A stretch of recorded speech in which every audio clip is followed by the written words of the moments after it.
V tretji tekmi v tej sezoni vendarle prva zmaga proti Goričanom. Začelo se je slabo novico, na ogrevanju je Dare Vršič začutil bolečino v stegenski mišici, zaradi tega je moral trener Darko Milanič predčasno menjati in v igri je bil od prve minute spet Dejan Mezga.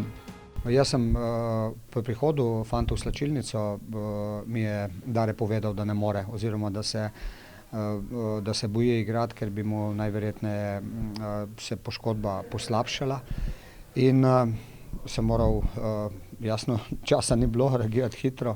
Mezgo sem poslal na segrevanje tistih par minut in naredil rotacijo, da je Hotić šel eno mesto više na tega prednjega veznega in odigral je dobro tekmo. Ja, pripravil sem se v bistvu na eno drugo mesto, kajti igram drugače tudi na tem špic veznem, ki je Vršič, ampak sem se pripravljal na to pozicijo desno, ampak ko je Vršič poškodovan, sem točno vedel v glavi, kaj moram delati na špic veznem, tako da smo hitro to porihtali in tudi to ni bilo pol težko igrati. Začelo se je silovito, napadalno, že v 6. minuti prva lepa priložnost. Hotić in Janža sta izigrala goriško obrambo na levi strani, podajo Janže pa Novaković ni uspel pretvoriti v zadetek. Le nekaj minut zatem vnovičen poskus Novakovića, znova je bila podaja z leve strani, Novaković pa je z glavo tokrat zadel Celcerja v roko. V 19. minuti je po tleh poizkusil Tavares.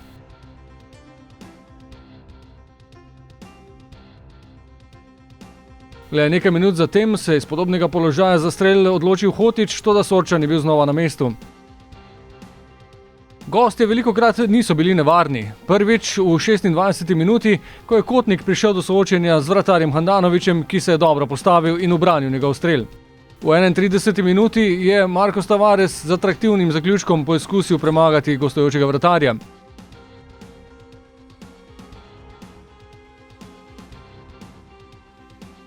Zadnji poizkus Goričanov v prvem polčasu Kapiča čez gol. Še pred koncem polčasa hitra akcija, ki so jo izvedli Tavares, Hotić in na koncu Novaković, njegov strel pa znova mimo desne vratnice. Zadnji poizkus Goričanov v prvem polčasu pa delo Kotnika, toda Handanović se ni pustil presenetiti.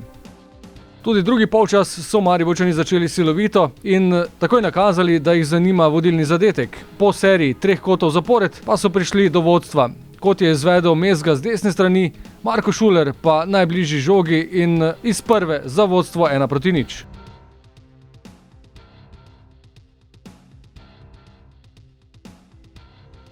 Ta gol v drugem polčasu je jasno bil na koncu dovolj in moramo biti zadovoljni s tem, kako fantje reagirajo v trenutkih, ko se res trošijo, ko šprintajo, ko dajo vse od sebe in potem na koncu smo se znali tudi kvalitetno braniti in to je velika odlika. V 56. minuti nato najlepša akcija na tekmi. Žoga je šla s prve od noge do noge, na koncu je Mezga lepo podaljšal do Hotića, znova pa se je izkazal Sorčan.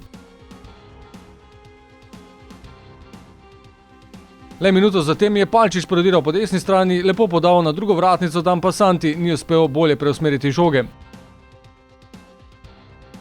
Goričani so bili do konca tekme nevarni samo enkrat, ko je Kotnik poizkusil z razdalje, Handanović pa se ni pustil premagati. Na drugi strani pa lepa akcija iz protinapada v 78. minuti. Tavares je podal Mezgi, Mezga lepo za Novakovića, Novaković pa v Sorčana. Do konca se rezultat ni spremenil. Serija neporaženosti se nadaljuje, za nagrado pa vsaj začasno tudi vodstvo na lestvici. Ja, seveda, mi smo računali na to, da zmagamo tekmo in da pridemo na prvo mesto, tako je še malo večji pritisk na Olimpijo jutri. Tako da mi upamo na kiks Olimpije, če ne pa bomo že sami prišli do tega, da bomo prvi. Zadnji, tretji medsebojni obračun proti Goričanom, povratna tekma četrtfinala Pokala Slovenije v sredo ob 17:15, ponovno v Ljudskem vrtu.